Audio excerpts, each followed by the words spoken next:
Hello, good evening. Welcome to Follow Everton. I'm Ryan, your host for this video.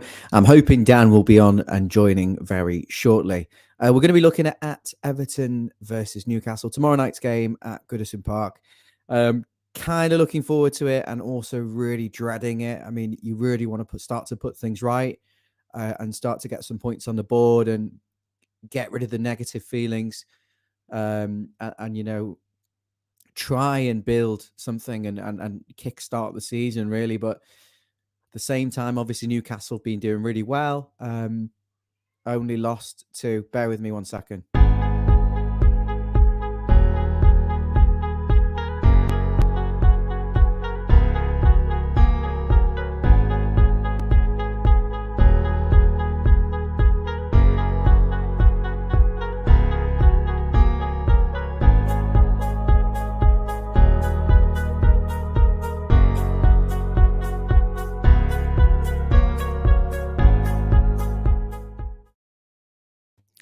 Apologies about that technical difficulty.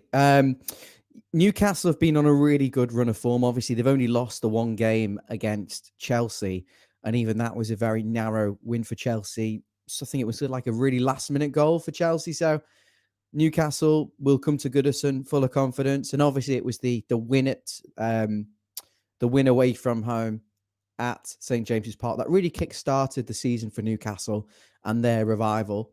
So they'll be coming to Goodison, having already beaten us, with an anticipation and perhaps an expectation that they will win, which is quite sad, really. And it's actually the first time in goodness knows how long that they've actually sold out their full away allocation at Goodison Park. So congratulations to the Newcastle fans for finally bringing a decent support to Goodison. Who'd have thought it's possible? Everton obviously are in a position where they desperately need the points. And I really hope tomorrow night it's an opportunity to kickstart the season, or I couldn't even put it like that. They've just got to find something from the game that will allow them to then build on it and really give them some encouragement and hope.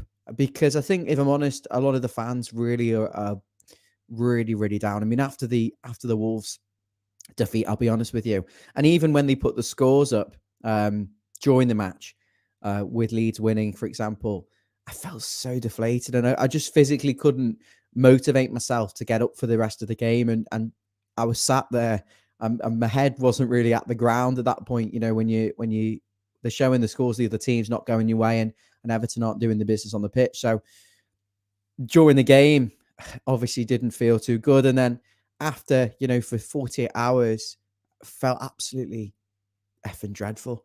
And I'm sure most Evertonians are feeling incredibly depressed at the moment. And then that got compounded with Man City dropping points again. And you're just thinking, is the inevitable going to happen?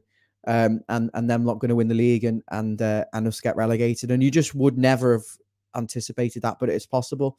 And I personally think it's probable, and it's absolutely sickening. So I'm bringing in Dan now and it's been a really tough couple of perspective, and tomorrow night it's a must win. There's absolutely no margin for dropping points now, is there? Especially at home, especially against a rival team at the bottom. Yeah, I'm ready for it now. Obviously, we had the space last time after the game, depressing, energy sapped out of us. It was really draining watching that performance. But I've been on my Twitter and stuff like that, and I boosted back up, and people keep hitting me with the form that we've had, the 15 games, so many wins in 15 games. But I've just said fresh start now. Every game, we've got to take game as game, and then we've got to start getting 3 points. This Newcastle game for me is possible. I think we've got a chance. I really do. Not if we play like we have been, but I want to see change. For me, that's the massive thing, is change. Dan, I have actually seen on Twitter you have been really positive. You've given words of encouragement. A lot of Evertonians don't share that optimism, and I think that is just not even this season. It's years and years of being let down and misfortune and things not going against you. I'm just going to mute you when you're not speaking, because there's a breathing coming through the microphone. Don't know whether you want to move it slightly, just slightly away from you. Yeah, I mean, I don't know whether you're breathing or not. Are you breathing? Yeah, I am breathing. I've completely lost my trail of thought. Sorry about that. Comments coming in. Jeff saying good evening. Dave Weston's in the comments. Robbie's there. Sophie is there. Good evening, guys. We'll be here for the next 15 minutes or so to look ahead to the Newcastle game. I don't know whether you saw my sort of prelude or whatever you want to call it, my introductory speech. But obviously Newcastle coming to Goodison in a good run of form. Obviously they've only lost to Chelsea. You're sharing some optimism online. I think a lot of Evertonians don't share that. Newcastle showing that if you can put a run together, you can really get out of this mess. You just need something to kickstart that. Do you think Goodison Park under the lights at home is the kind of the best setting for that to take place, really? And against a team that, let's be honest, Everton fans have really taken a disliking to Newcastle, especially since they become bought out by them lot. I think our fans, when at the start, they're going to be a bit nervy because we're all scared. But Lampard said they've got to get the fans behind them ASAP. So within that first 10 minutes, they give us something to get behind. The fans are going to get behind them massively, because although there's loads of negativity on Twitter saying I can't see how we're going to win, I can't see how we're going to get a goal, I do agree with some of this, but yeah, things can change. And if we get that first goal early, we know this is the chance to keep us up, because we need to stay up. There's no point for me. There's no point being negative and saying we're down already, because you look at our fixtures. There are games there that we could win if we turned up. If we could get the best out of our players, you could win. You could win. You should win. You could win. You should win. 36 points. I'm not sounding too entitled, but individually, we've discussed this so many times. Everton's players, and I've said this: if we go down, they will go on. The Richarlisons, the Calvert-Lewins, the Corey, they will all move on, and they will go and play for top clubs and look good. And I always thought if Anthony Gordon was coming in. If Anthony Gordon was coming in to a team that was really, really doing excellently, he'd look like an amazing player. I mean, if he'd made if he'd come into the side last season, for example, we would have had a real asset. Dan, I'm going to give the team news, and then we're going to talk about tactics and your team selection, and then some predictions, and then go to the comments. So Frank Lampard in his press conference today confirmed that Calvert-Lewin will face kind of like a fitness test. He did some light training yesterday, sorry. And then we're going to look at him today. So he's in with a shot of being available, but he wasn't well. Don't know why. Don't know what it was. Wasn't well. So, he's not going to be physically at 100%. And we've seen with Calvert-Lewin, when he's not 100%, he's not really offering an awful lot, as he should be, because he should be prolific. He should be dynamic. He should be able to absolutely dominate centre-backs, and hasn't done in the games he's been in. And he's just been in and out and in and out and in and out. And I have no idea what's going on with him. Other than that, Fabian Delph coming back to training in a week's time, I think. Yerry Mina's 3-4 weeks away. So I don't think we're going to see him before the end of the season, if I'm honest with you, or just expect him to get injured again. So you're looking at the same group of players that lost to Wolves at home. The fans obviously need to get completely up for the game, but at the same time, Everton need a bright start, hard tackles. Something's got to happen in that first 10 minutes to engage the fans. Otherwise, it will just be another negative sort of performance, and the fans will just become really deflated. Like I mentioned how deflated I was at the Wolves game. Even as soon as they put the scores for the other teams, and that was it for me. I couldn't get myself up for it. Comments coming in, some really good ones from Dave, Steve, and Jeff. I'll come back to them. I keep the comments coming in. Dan, based on the team news, you're happy? There's no surprises there in terms of who's coming back in, but you've still got a lot of options there. As I said on my preview for the previous game, a plethora of options: Damari Gray, Richarlison, Calvert-Lewin, Dele Alli, Van der Beek, Gomez. Not necessarily exciting you, but they're all available. There's no excuses now. You can't hide behind injuries. This is on the players and the Lampard. No, he's got to pick the players that he thinks is going to be most up for the game. Like you say, there's a lot of selection, but it's who's going to turn up out of them. I'm like Calvert-Lewin. I don't think he'll start. Do you, on what you said about Calvert-Lewin? I can see him on the bench, but I don't think he'll start. For me, I'm a massive 4-5-1 this game. I've been saying it all along, 4-5-1. And I'd have Branthwaite and Keane. I would bring Keane back for this game. I know we've given him a lot of stick and stuff like that, but Newcastle set pieces, I feel like Keane's a must. I mean, I really don't want to see Michael Keane, but this is all about opinions here, Dan, and this is why I brought you onto the channel, because you've got positivity. Newcastle will come to Goodison. They'll sit behind the ball. They'll wait for opportunities to counter. I think they'll do what a lot of teams do and wait for us to make a mistake. They'll wait for us to give cheap free kicks away and expose that weakness within our game. It's still a weakness. They will inevitably, Everton will eventually crack and give away an individual error, a mistake. Something won't go our way in terms of refereeing decisions, and they will silence the crowd. And that's what Newcastle will come to do. They'll try and wait for us to make the mistake. They're not going to come on the front foot and be proactive. I don't see it. Now, I think Everton will find it stronger if Newcastle actually did come out and have a go and leave gaps, leave space, because Everton are better when they do things like that. And they, to be fair though, at Goodison, the fans are not going to tolerate anything other than a really high aggressive press. The problem is when we sometimes do that, they don't press as a team. They press as maybe 4 or 5, and then it's bypassed, and then you're completely exposed in midfield. So how we're going to approach this, I don't know. You're looking for a 4-5-1. I think that is sensible. I think, it effectively becomes a 4-3-3 without the ball, with the ball, sorry, and a 4-5-1 without the ball to keep compact, to stop Newcastle really from gaining any sort of control in that midfield. I think Shelvey is a doubt for them, and Joe Linton. I mean, these players were rubbish. On paper, garbage. No one would be sick of signing them, but, they've turned things around. For context, the time we played them away from home, I'm just looking at the stats. We did dominate the ball. We had 61% possession, but they had 39% possession, Dan, and 20 shots, of which 9 were on target. So they were far more effective than us on the ball when they had it. In terms of lineups, Everton in that game, which was under Lampard, he played Townsend at left wing back and Coleman at right wing back. He had Mina in the team. I think Mina went off really early, and that was kind of like, the downfall. Gordon and Gray behind Richarlison. It was like a 3-4-2-1. So, I mean, I think you've got to start looking at how does he want to play. A settled approach, get the players used to a system, and let teams worry about us rather than worrying about them. But at the same time, certainly away from home more than Goodison, we've got to start to be pragmatic and look at each game as how can we get a result and what is a good result from this game. For example, Chelsea at home, what is a good result? A point would be fine. How can we get a point? How can we get the result we need in that context? If we start thinking about relegation as a big picture and we need to win, and we go gung-ho, we will continue to suffer like we did at Spurs, like we did at Southampton, in this naive manner. And I think Lampard is only really now realising the tools he's got to work with.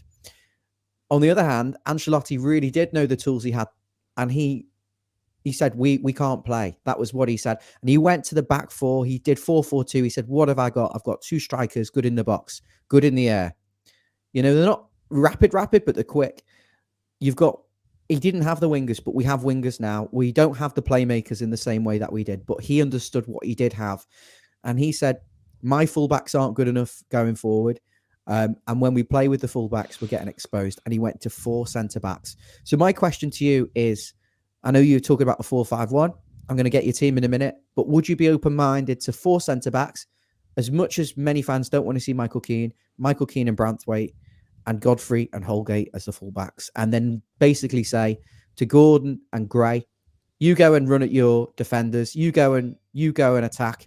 Calvert-Lewin, Richarlison drop in, but you've got 2 strikers up there, and you've got Allen and Decore doing the running in midfield. Would you be open-minded to going to the 4 centre-backs again? I mean, it's not pretty, but look, needs must. This isn't us going for Europe. This is us trying to get out of this mess and rebuild, with no money, mind you, to do that. But that's the situation. I know that's a long question, but would you be open-minded for the 4 centre defenders? Yeah, I definitely think the same as you. I think he's going to play Coleman, though, isn't he? By the sounds of it in the interview and stuff like that. I listened to Lampard's interview, and he said about Patterson ahead of Coleman. He's got the captain in front of him, like the Rangers situation. So for me, it doesn't sound like he's going to drop Coleman. I know. I think exactly the same. I said the same. We're in a relegation battle. We needed a right back and a left back that can help us in this relegation battle. And we've gone and brought 2 players that are not even going to help us in this situation. But it doesn't seem like... I honestly, at first I thought it's Lampard's fault. He should be playing him, but now I'm starting to think, is he ready? Probably isn't. And the same question marks, Michaelenko, people are afraid to really say something about him because he's a new signing, he's young, and he's from Ukraine, and obviously they're going through shit time. Understatement of the year. But when we've seen him, he hasn't looked very good either. But we don't have any left-footed players in the team whatsoever, apart from the goalkeeper. And you're thinking you've got to have some balance in there. You'd ideally want a left-sided centre-back with a left foot and a left winger with a left foot, or at least one of the midfield three to have a left foot or striker. We got no one. Townsend, I think, is left-footed, but you can't tell with him really. But the Michaelenko one worries me, and I personally don't rate the guy at the moment. Maybe his time will come. Patterson clearly isn't ready, because I think if he was, he'd have been straight thrown in there. The Kenny one, obviously, he's absent, so that makes it almost certain. I mean, I think it will be a Coleman. I think it will be Michaelenko, and I do think it will be the two centre halves. What do you think about Godfrey left back, Keane and Holgate centre back, and then Coleman right back, and then asking whoever's right wing to get back and help Coleman out? Well, I think you'll see that as well. I think you've got a really good chance of seeing that. I think Godfrey's the best left back at the club, and it's the most ridiculous thing, to say. It's with how good they are on the wing and that Maxi Mill. I think you've got to get Godfrey as on him, really, wherever he is. You want Godfrey on him. I know he can switch sides and stuff like that, but if Godfrey puts a couple of tackles in, I'm sure it will slow him down.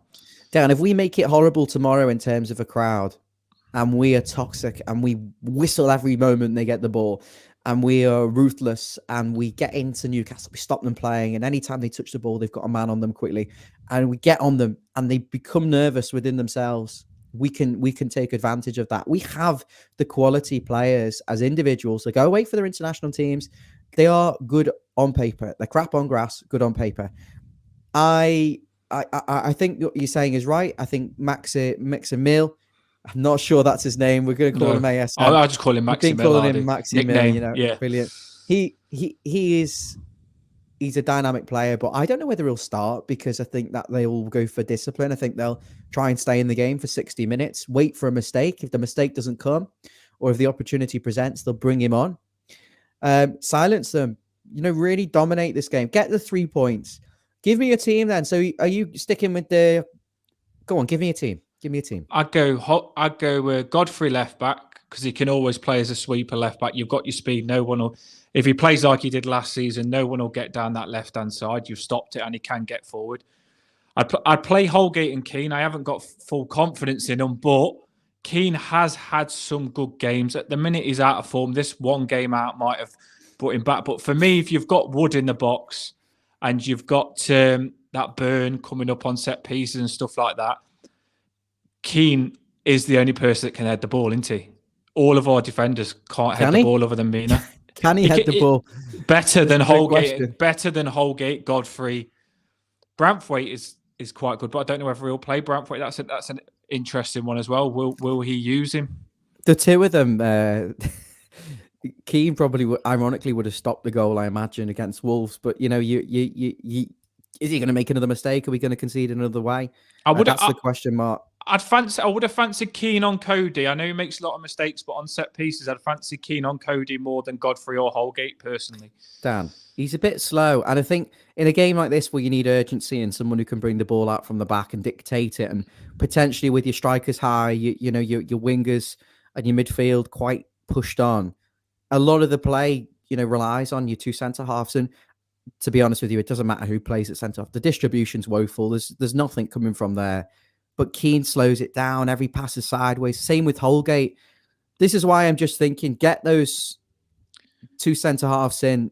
I mean, I don't know, because this is where I'd play Allen centre mid deep. Okay, give me the rest of your team. Well, I'd have Allen, Van der Beek, and Decore, and I'd have Allen just sitting right in front of Keane, clearing up any mess. And I want us to be really compact this time. That's what frustrated me. Against Leeds, every time they had the ball, there was two players all the time Every time they had 2 players in front of them, back to the old Moore style, 2 players all the time. And that's what we need to do. We need to work as a team. We're not playing as a team. So it's got to be really compact. So I'd have Allen just in front of the defence. Then I'd have Van der Beek and Doucouré. Because I know it didn't work against Tottenham, but I still feel it can work because it worked against Man City. Then I'd have Gordon on one wing and Gray on the other, if he's fit. And then I'd have Richarlison up top. And like I say, just fight for it. It needs to be compact. We need to make it hard. And with what you said about Newcastle, they'll probably sit back. I don't think they will. Can I tell you why I'm scared about that team? And I think you make a good, you've made a good, very balanced team. And I think you're probably right. It'll be that team, not necessarily in that formation. But I look at it and I think my fullbacks aren't going to offer me anything going forward. Okay. No combinations, zilch. Holgate and Godfrey don't offer anything. They're just to stop. They're reactive, to stop Newcastle counter-attacking. The midfield 3, there's no creativity between them. I don't know whether Van der Beek is that player. I want to see what he can do. He had a couple of good games, but show me what he can do. What type of player is he? Is he a playmaker? Is he a number 8? Is he a box-to-box? When Doucouré is actually better when he's pushed on, but struggles with his back to goal and his technique isn't good. So there are a few things there. And then you're thinking, well, where's the creativity? Where are the goals? Well, the wingers are good, but there's no one to link up with them. There's no one to pull a defender away to create a bit of space for them to run into. And it doesn't work. The thing is, it just doesn't work. Would you play, here's an interesting one for you. I know we've all slated it, but would you play Rondon this game? Because I know we all don't like him, but he scored 2 goals. He come on and scored against Crystal Palace in the last 20 minutes. And we're saying we haven't got anyone that can score goals for us. And if you can get Gray and Gordon or Richarlison on the wings, Richarlison down that left is decent. He could probably supply Rondon. The thing is that Richarlison isn't actually good out wide in terms of his actual build-up. And he doesn't take players on and beat them. He used to set up Calvert-Lewin quite a lot last season, though, didn't he? I know. I don't know what's happened to him. I think he's good on the wing. I think he can cause a lot of damage down that left-hand side. If we can, we've got to do for me is we've got to stop thinking about all the bad these players have been in the last 15 games. We need to think of the best in them. That's what we need.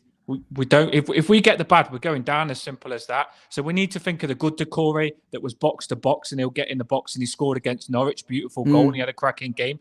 We need to think of the good Allen. He's had some good games this season, and he can be a leader.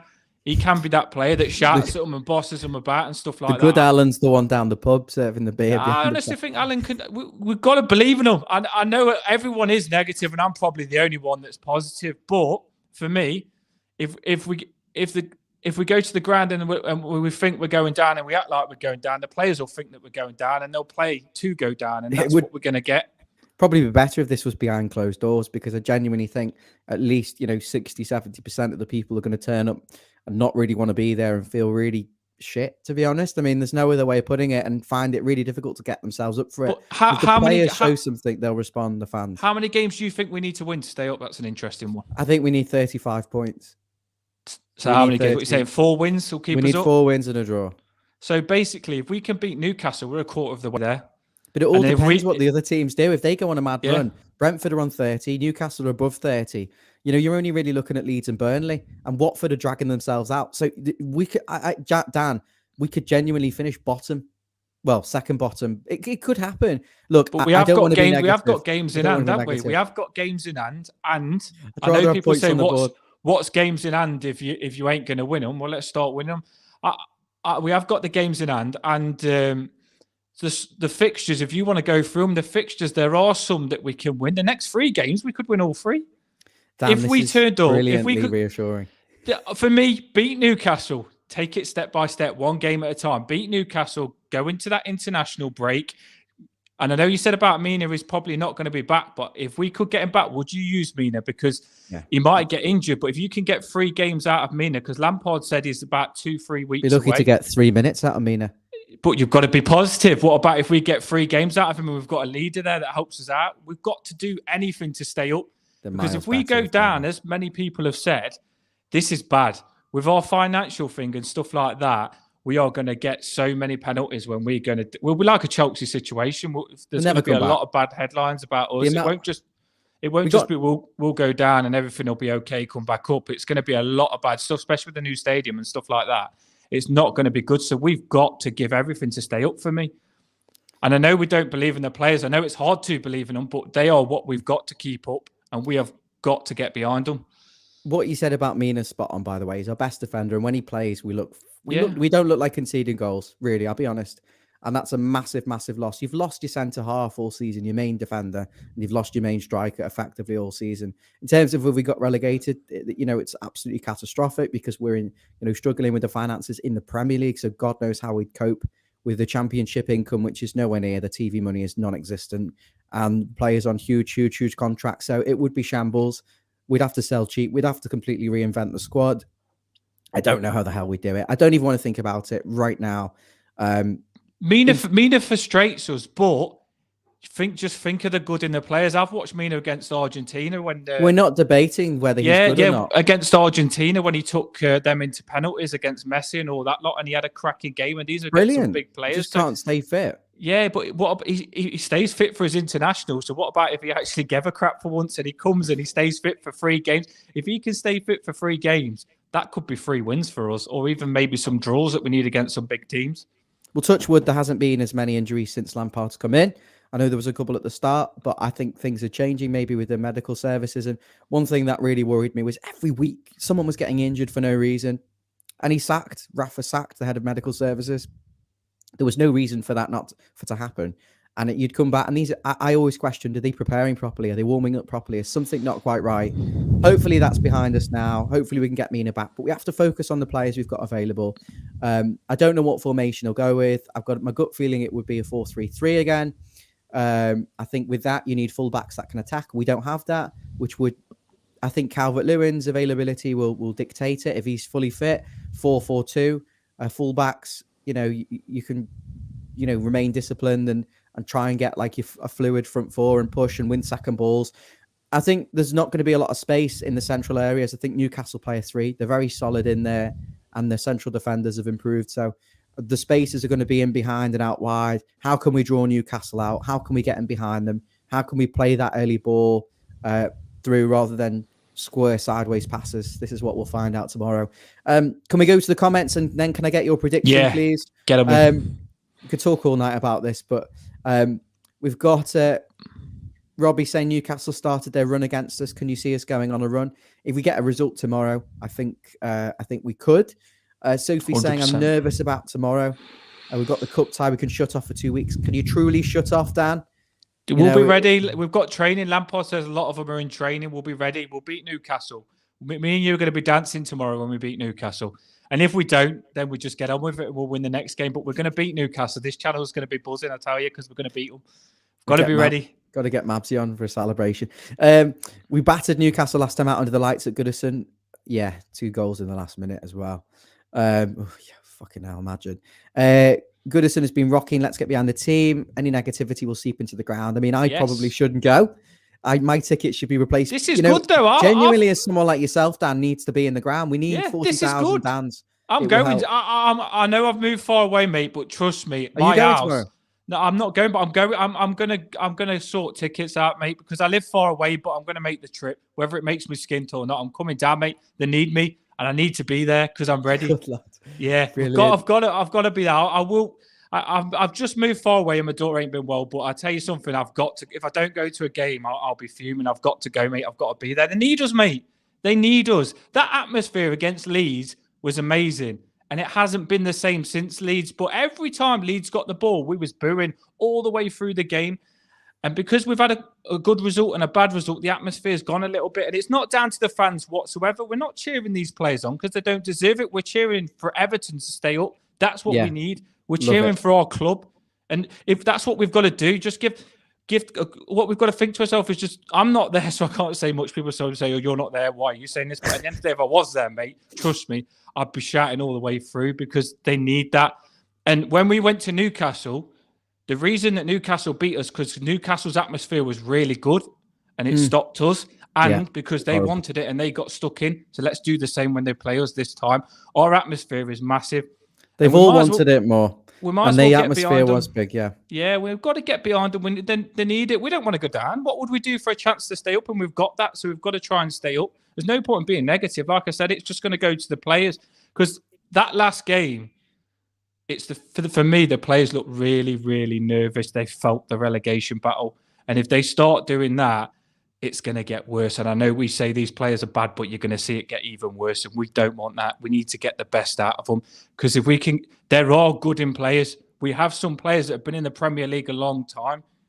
They've played at, like, even Ali. I'm not sure if I play him, but he's played for Tottenham. Decore, he's had a good. We've got players. Alan's played for Napoli. We need to get the best out of these players and just stay up because next season we can sort this team out. But if we go down, we can't even sort this team out. So it needs to change. I love the positivity because I'm sure I'm ready, mate. I'm ready. There's people sat here thinking, you know, even if we went down, we can't sort it out. We've got no money. We'll have to save everyone. But we need 40,000 of you in the stadium, and we need none like me coming in who's been going every game for 7 years and thinking I can't cope with it. It's going to change, mate. It's going to change. I've got so many comments. Go on, read them out. Get through these before we close shop. The El Ghazi. Someone's asking about the El Ghazi one. That's a weird one. Dave Breeny saying we make Newcastle nervous. I think we could make it pretty toxic for them. But if we go, the fans are flat. If the fans are flat, then that would be a real problem. My dad said crap on grass. He loves it. Jeff saying worried every time Keane plays a mistake waiting to happen, but needs must. I think that just there's no room for error, and he will be extremely nervous. It's multiple times he's made mistakes this season that have cost us goals. And if it's not him, it's set pieces or another individual error or something else doesn't go away, or we're just generally not very good. We don't tend to lose games by many goals, so we're not like getting battered 3-4-0 every week. We're just not there. Lawrence, my dad's, is saying our players can't head, tackle, cross, or pass. They can do everything else. I think that's generous. Nathan's saying 3 at the back, have a proper go. No point being defensive when we can't defend anyway. This is the thing. Do you go gung-ho? Do you try and get 3 points by being really active and frantic and just trying to outscore them? Or do you just think, something on the board is what we need? And how do we get that? Hugh is saying 3-5-2, 3 in midfield. He'd actually bring in Iwobi. That's an interesting one. Let us know in the comments if you agree with Hugh, one of our regular viewers. Iwobi does help Coleman out, doesn't he? Iwobi, when he plays with Coleman on that right-hand side, he helps him out a lot, so it might be a good idea. I think he's been binned off after a bad performance. I think it was the Newcastle away game, to be fair. We'll have to see what happened. Day Weston 4-4-1-1. Interesting. Eugene is going with Nathan Patterson. You'd like him to start. Interesting. I think a lot of fans would like to see that, but you've got the club captain there as well, who's done nothing to justify his inclusion. Keep it to 60 minutes and then bring players on to change the game if required. What's our starting lineup? Well, Dan's given his starting lineup. He's going with Charlison, Damari Gray and Gordon, Van der Beek, Decore and Allen, and he's gone with Godfrey, Michael Keane, Holgate, and was it Seamus at right back? Yeah, that was good. That was fast. You got it, mate. Bang on. You must like it because you remembered it. Yeah. You're getting faith now. You're getting faith. Kevin Bracey is saying, as long as we're 2-0 up in the 90th minute, we'll be fine for at least a point. It becomes toxic because we're all fed up. Thanks, Dan, for coming on. We can talk all night. We've got to wrap things up. Keep the videos, under these sorts of periods when it's a match preview. So can I get your final prediction and your final thoughts? We're going to win 2-0. We're going to keep it compact, 1-0 up, and then score at the end as well. We're going to win 2-0. We've got to win. We need this. So all you can think is positive. No point being negative. Otherwise, bad things are going to happen. You've got to be positive, and then good things might happen. Guys, he's speaking sense. Probably a little bit naive, but I love his positivity. We're going to be dancing tomorrow. We're going to be dancing tomorrow on this channel, mate. We're going to win. We've got to. And if we don't, then we'll try and win the next game. That's the way we've got to be. Game by game, 100%. They'll be muting me and turning the mic up turning their volume up when you're speaking, because I think you've given a little bit of reassurance, and I hope it's not false hope. I really don't, but it's slightly therapeutic listening. The reassurance we're not going down. We're going without hope. You've got nothing, isn't it? You know what I mean? Without hope, you've got nothing. I wouldn't be able to cope. Thanks, Dan, for coming on. Fantastic. Thanks for all the comments from everyone, and like the video wherever you're watching, whether that's Facebook or YouTube. Remember, we can't see people watching on Twitter anymore since they changed it. So I don't know how many of you watch on Twitter, but you can't comment on there anymore. So come over on YouTube. If you're new to the channel, click the subscribe button. We're on, I think at the time before the video, we're 956 subscribers, which is fantastic. So we're so close to 1,000. Let's push us over that 1,000 mark. Get a few more subscribers. Ryan, if we win tomorrow, what song are you singing on the channel? I'll bring the saxophone out and do. Yes, 100%, mate. If we win tomorrow, saxophone's on and I'm dancing. 100%. I'll play the theme tune live. Yes, do that. We've got to win just for that. We're on. Deal. Hilarious. Thanks, Dan. I'll speak to you soon. Matey. Take care. Bye. Come on, Everton. Play the theme tune.